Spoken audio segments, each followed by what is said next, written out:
पंकज जी उसी turn around की बात कर रहे थे। पंकज जी, ये सवाल तो हम लगातार पूछ ही रहे हैं कि एक ही सेगमेंट बिके चला जा रहा है और उसकी वजह से वो नंबर्स भी दिखते हैं और वो कैपिटल वैल्यू में भी नंबर दिखते हैं और हम कहते हैं मार्केट अच्छा है। डिमांड तो जैसा कहा कि वहां है तो घर बन रहे हैं, डिमांड तो नीचे भी है लेकिन वहां नहीं घर बन रहे, जो विमल ने भी कहा कि सप्लाई का कंस्ट्रेंट है। और अब आपने एक बात अपने वक्तव्य में अभी बोली थी कि वहां पर कुछ चेंजेस आना शुरू हुए हैं। तो ओवरऑल पर्सपेक्टिव में विमल की बात सुनने के बाद, मेरे पॉइंट सुनने के बाद और आपने अपनी जो पिछली बात कही, तीनों को जोड़ दूं तो आप इस सिनेरियो को कैसे देखेंगे? देखिए, मैंने अगर पिछले साल के और कई सालों का जो डेटा का ट्रेंड देखा है तो 75 लाख के नीचे वाली यूनिट की जो सेल्स है उसमें गिरावट हुई, कंटिन्यूअस गिरावट हुई।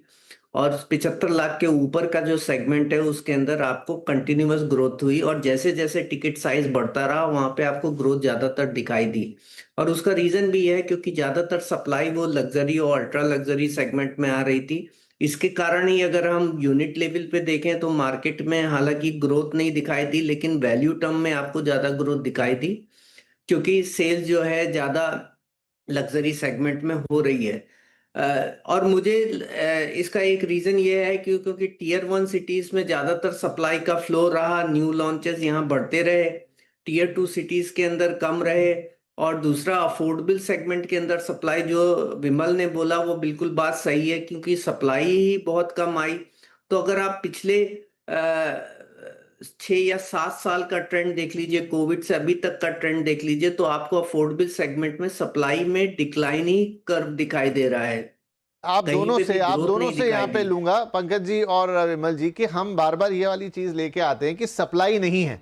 अब ये सप्लाई जिनको देनी है, तो क्या ऐसा नहीं हो सकता था कि वो एक प्रोजेक्ट, जस्ट मेरा सवाल है कि वो एक प्रोजेक्ट उस सेगमेंट का भी बनाते जहां पर बहुत डिमांड है, मतलब लग्जरी भी बना लेते, और इसमें भी डिमांड है तो यहां भी बना लेते? क्या ये थोड़ा सा कैपेबिलिटीज के बाहर चीज चली जाती है, या ये ईज ऑफ बिजनेस है, या फिर कह लीजिए तो सेगमेंट वाइज भी अगर मैं पकड़ूं तो बहुत सारे डेवलपर तो मिड और लोअर सेगमेंट को, स्ट्राटा को ही ऑफर करते थे, तो वो कहां गए? ये क्यों नहीं आया, कहां गई सप्लाई?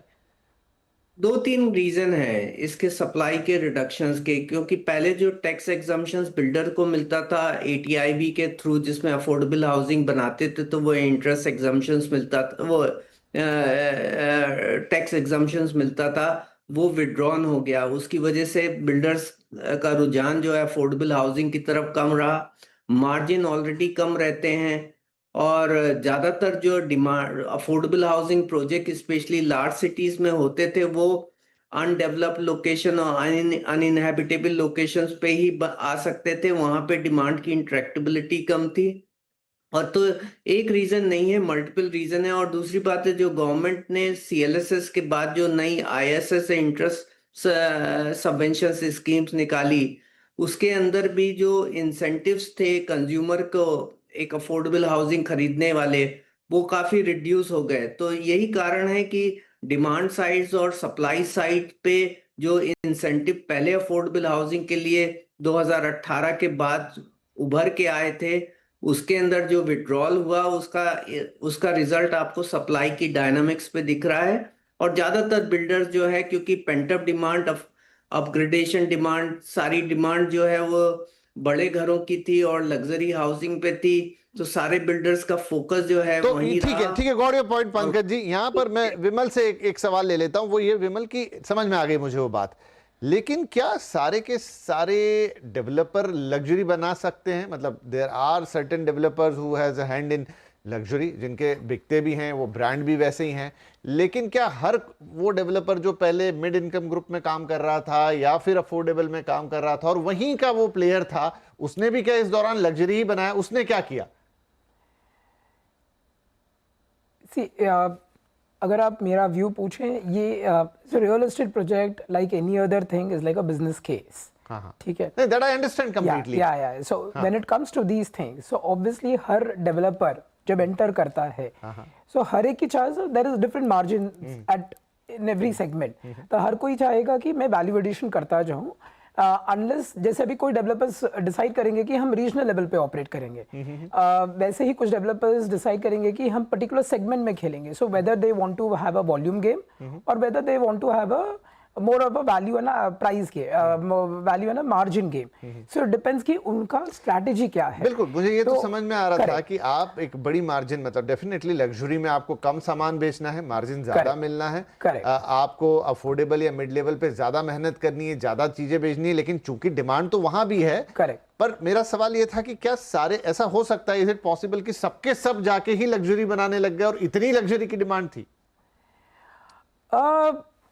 देखिए लग्जरी की डिमांड, लग्जरी का जो पेन आई वुडंट से स्टॉक जो अनसोल्ड था वो तो हमें काफी टाइम से अनसोल्ड स्टॉक पड़ा हुआ है। जी जी। और अगर आप हर सिटी की बात करेंगे, हर सिटी में एक लग्जरी सेगमेंट है, एक हाई एंड सेगमेंट है। तो ऑब्वियसली ऐसा नहीं होगा कि हर कोई डेवलपर सिर्फ लग्जरी बनाएगा। ये डिपेंड करता है कि लोकेशन कहाँ है। तो अगर दिल्ली की बात करें, मुंबई की बात करें, बैंगलोर की बात करें, वी नो की तरह स्पेसिफिक लोकेशन जो हाई एंड है, उस लोकेशन में वो developer definitely high end luxury ही बनाएगा। तो ऐसा नहीं होगा कि एक, अगर हाइपोथेटिकली अगर हम बताएंगे कि शहर है तो सारे लोग बैठ के लग्जरी बनाएंगे, नहीं बनाएंगे, because ultimately it's a game कि अगर कोई बंदा अफोर्ड कर सकता है कि नहीं कर सकता है। सी यू कैन, एक एनालॉजी सिंपल है कि अगर इंडिया में एफएमसीजी इंडस्ट्री जो है वो मेजरली थ्राइव करता है कंज्यूमरिज्म पे। राइट।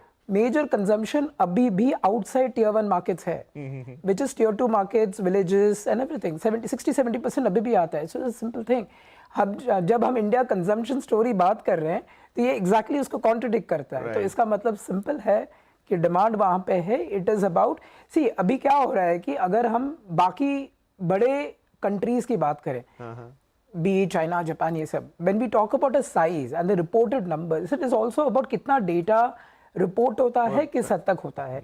जब वहां की बात करें, हमारा transparency as well as reporting काफी हद तक इंप्रूव होते ही जा रहा है। हम फिलहाल 7-8 शहरों की बात कर रहे हैं। यही चीज अगर हम लोग 50 सिटीज मिलकर बात करें, सारे मिलियन सिटीज बात करें, तो numbers will be very different. लेकिन ये सवाल मैं अभी तब पूछ रहा हूं जब इन्हीं 7-8 सिटीज में से पहले अफोर्डेबल और मिड इनकम हाउसिंग के नंबर्स भी आया करते थे। करेक्ट। पर वो अब गायब हो गए। आई वुडंट से कि पूरा गायब हो गया है, इनफैक्ट कम है, लेकिन वो प्रोपोर्शन हमेशा बरकरार रहेगा। ऐसा नहीं होगा कि सारे लोग लग्जरी में शिफ्ट हो जाएंगे।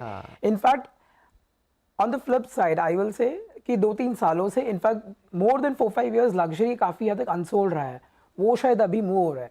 लेकिन see it's again a game, it's a business game. So at the same time affordable mid income में मेजर हद तक वॉल्यूम्स है और वो रहेगा। एंड एक और इंटरेस्टिंग पॉइंट है कि I think beat all big cities, जो बाउंड्रीज है वो बढ़ता जा रहा है।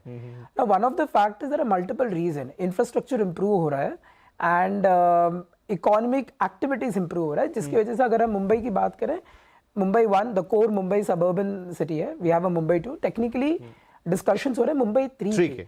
अब ये क्यों हो रहा है? ये तब होता है जब सिटी ज्योग्राफिकली एक्सपैंड हो रहा है। ज्योग्राफिकली एक्सपैंड तब होता है जब इकोनॉमिक एक्टिविटी एक्सपैंड हो रहा है, पॉपुलेशन एक्सपैंड हो रहा है, नीड बढ़ रही है, and the city is falling out of capacity. तो इसका मतलब ये भी है कि when the plateau increases, so there is space for everybody. Correct? Right. So see, we cannot deny the fact that कुछ चीजें महंगी है, कुछ चीजें सस्ती हैं करके। अभी इसका मतलब यही नहीं कि, लेकिन there is a player who is ready to provide those product and services to her segment में। तो अगर ये ज्योग्राफी एक्सपैंड हो रहा है तो डेफिनेटली वहां पे अफोर्डेबल ज्यादा रहेगा, मिड इनकम ज्यादा रहेगा। एट द सेम टाइम मैं ये भी कहना चाहूंगा कि ये सारा चीज is always an interplay between private and government sector, दोनों। हमारे देश में in general I think mass housing का जो कॉन्सेप्ट है वो पिकअप हो रहा है। अगर हम लोग पेरिफेरी में देखेंगे, I think big mass housing projects develop हो रहे हैं। उसमें सबसे इंपॉर्टेंट ये होता है कि टाइम टर्न अराउंड, कॉस्टिंग। सो वो जो बिजनेस स्ट्रैटेजिक पॉइंट्स है वो कंप्लीटली डिफरेंट है when you talk about segment. So time turn around, cost में सबसे इंपॉर्टेंट होगा टेक्नोलॉजी। अगर आपके पास एडवांस टेक्नोलॉजी है तो आप एक 15 मंजिले का फ्लोर का स्ट्रक्चर भी मे बी 15 डेज में खड़ा कर सकते हैं। और आई थिंक एक डेवलपर हैं इसी शहर के जिन्होंने कहा कि मैंने टेक्नोलॉजी का इस्तेमाल करते हुए कॉस्ट रिड्यूस की है और मैं सस्ते में दे सकता हूं, अफोर्डेबल हाउसिंग में अपना प्रोजेक्ट लेकर आया। करेक्ट। सो इन शॉर्ट मैं वही बोल रहा हूं कि it's a fair game, it's about किसको किस में पार्टिसिपेट करना है। That I understand completely. बस मैं यही देख रहा था कि हुआ क्या है एग्जैक्टली। पंकज जी, इस पे आपकी टिप्पणी जरूरी रहेगी। देखिए, काफी चीजें विमल ने जो है ना एक्सप्लेन की हैं, और मेरा अपना पॉइंट ऑफ व्यू ये है कि अगर आप मार्केट के अंदर जो भी सप्लाई का फ्लो और और रिवर्सल ऑफ द फ्लो जो होता है उसकी एफिशिएंसी और इनएफिशिएंसीज पे होता है। अगर हम देखेंगे तो लग्जरी सेगमेंट में डिमांड इसके लिए आई क्योंकि कोविड के बाद हमारे पास पेंट अप डिमांड बढ़ी हुई थी, प्राइस में करेक्शंस हुआ और पिछले 6 या 7 साल से 2018 से 2020 तक प्राइस में कोई बढ़ोतरी नहीं हुई थी। तो एक वैल्यू इन्वेंट्री पड़ी हुई थी और बहुत सारे लोग जो घरों में रहते थे उन्होंने अपने आप को अपग्रेड करने के लिए या तो बड़े घर में या बेटर लोकेशन में शिफ्ट होने के लिए रुझान किया। और उसके बाद से भी अगर हम देख लें तो प्राइस की ग्रोथ जो है वो सबड्यूट रही, 0 to 5%। विमल ने भी ये बात बोली कि ज्यादातर प्रोजेक्ट्स में जो प्राइस ग्रोथ हुई है वो 0 to 5% रही है। तो प्राइस जो है लग्जरी सेगमेंट के लिए जो है वो बहुत ही प्रोडक्टिव था और इसके लिए ही बहुत सारे लोगों ने अपग्रेड करने की कोशिश की और यही कारण है कि वहां पे आपकी डिमांड और सप्लाई दोनों ज्यादा हुई। लेकिन अगर हम अब हम इसके पर, क्योंकि अब इसको अगर हम दूसरे ढंग से बोलें तो हमारे पास प्राइस एफिशिएंसीज थी, रेडी स्टॉक्स पड़ा हुआ था और विलिंग कंज्यूमर था और यही कारण है आपको सेल्स और सप्लाई दोनों में ग्रोथ होती हुई दिखाई दी। लेकिन अभी पिछले 3 साल के जो प्राइस ग्रोथ के बाद जो इंसेंटिव और जो एफिशिएंसीज थी प्राइस के अंदर वो आपकी कम होती हुई नजर आ रही है। और सप्लाई भी जो रेडी में अवेलेबल थी वो खत्म हो गई। अभी ज्यादातर सप्लाई अंडर कंस्ट्रक्शन में पड़ी हुई है। तो मेरा अपना आउटलुक ये है कि अभी तक जो लग्जरी सेगमेंट बहुत एफिशिएंट और बहुत रोबस्ट सेल्स वाला दिख रहा था वहां पे आपको शिफ्ट होता हुआ दिखाई देगा क्योंकि वो सेगमेंट अपनी एफिशिएंसीज को अब मेंटेन कर नहीं पाएगा क्योंकि ना तो रेडी में इन्वेंट्री अवेलेबल है ना प्राइस में उतनी प्रोडक्टिविटी है जो प्री कोविड के वक्त और ड्यूरिंग कोविड के टाइम पे अवेलेबल था। और यही कारण है कि अगर हम रीसेंट लॉन्चेस को देखें तो बिल्डर्स का जो एक कोशिश ये रही है कि उसमें इन्वेस्टर का पार्टिसिपेशन लेकर के आए। बहुत सारे लग्जरी सेगमेंट के न्यू लॉन्चेस जो हैं उसमें इन्वेस्टर की डिपेंडेंसी आनी चालू हो गई। तो अब ये लगने लगा है कि एक मार्केट में लग्जरी सेगमेंट में इनएफिशिएंसी आती हुई नजर आ रही है और क्योंकि अभी अफोर्डेबल सेगमेंट में सप्लाई में रिडक्शन हो गया है। अगर आप देखेंगे तो सबसे ज्यादा प्राइस ग्रोथ भी अफोर्डेबल सेगमेंट में बढ़ती हुई नजर आ रही है। तो मेरा ये है कि अभी मार्केट में उस थ्रेशोल्ड पे पहुंच गया है जहां पे आपको मिड और लग्जरी में ग्रोथ होती हुई दिखाई देगी और लग्जरी और अल्ट्रा लग्जरी में थोड़ा मॉडरेशन होता हुआ दिखाई देगा। तो मैं इसको इस पर्सपेक्टिव से देखता हूं कि हर एक मार्केट अपने आप को इनएफिशिएंट करता है। लग्जरी ने अपने आप को इनएफिशिएंट कर दिया है ना, अफोर्डेबल और मिड सेगमेंट की एफिशिएंसीज जो है जी वो इम्प्रूव होनी दिखना शुरू और हो गया। उसके अंदर जो प्रोडक्टिविटी है उसकी वजह से डिमांड और सप्लाई दोनों में आपको रुझान होता हुआ दिखाई देगा। ठीक है, अब मेरे मन में फिर भी सवाल रहेंगे कि जो बहुत सारे पाइपलाइन में प्रोजेक्ट आ गए थे जो हाई एंड वाले या लग्जरी वाले, उनका क्या होगा? भले ही वो दिख नहीं रहे हैं अभी, और क्या ऑल ऑफ सडन अब हमको बहुत सारे लॉन्चेस मिड और अफोर्डेबल सेगमेंट में होते दिखेंगे? क्योंकि ये 4-5 साल का वक्त ले लेते हैं सब बनते बनते और मिलते मिलते, अगर सब कुछ समय पे रहे तो। उस सवाल को आगे लेके जाऊंगा, लेकिन अब क्योंकि काफ़ी बात कर ली हमने रेजिडेंशियल पर, लेकिन पंकज जी ने ऑलरेडी बता दिया कि अब एफिशिएंसी गेम के तहत जो लग्जरी हाउसिंग है वो थोड़ा सा नीचे आता हुआ दिखाई देगा। मिड और अफोर्डेबल में एक बार फिर से एफिशिएंसीज क्रिएट होंगी क्योंकि वहाँ पर सब कुछ रुका हुआ था, यानी अब वहाँ पर डिमांड और दाम सब आगे बढ़ते हुए। आपका आउटलुक क्या कह रहा है रिपोर्ट का? सो रेजिडेंशियल में हमारा ये है कि in terms of volumes I think ये वॉल्यूम बरकरार रहेगा। आई थिंक जो इंक्रीजिंग ट्रैक्शन था वो इतना नहीं बढ़ेगा, ये लेवल पे काफ़ी हद तक स्टेबलाइज होगा। फ्यू थिंग्स जो हमें लग रहा है कि जो कैरेक्टराइज करेगा वो डेफिनेटली रहेगा कि urbanization is going to be a game changer. Now जब मैं अर्बनाइजेशन बोल रहा हूँ, अर्बनाइजेशन इज आई थिंक जो एग्जिस्टिंग शहर हैं वो बड़े हो रहे हैं, the proportion of urban population increase हो रहा है। आई थिंक वो एक फंडामेंटल ड्राइवर है। तो अगर हम ओवरऑल इंडिया लेवल पे भी बात करें, लगभग अराउंड अभी I think 37-38% is urbanised, urbanisation जो बढ़ने वाला है लगभग 50%। आई थिंक ये एक बहुत इंपॉर्टेंट ड्राइवर रहेगा। एग्जिस्टिंग सिटी दिल्ली एनसीआर पकड़ लो, हैदराबाद पकड़ लेते हैं, I think existing periphery boundary जो है वो बढ़ता जा रहा है, Right. जिसके वजह से there will be more real estate demand and any activity will lead to residential real estate. I think urbanization is going to be an important driver.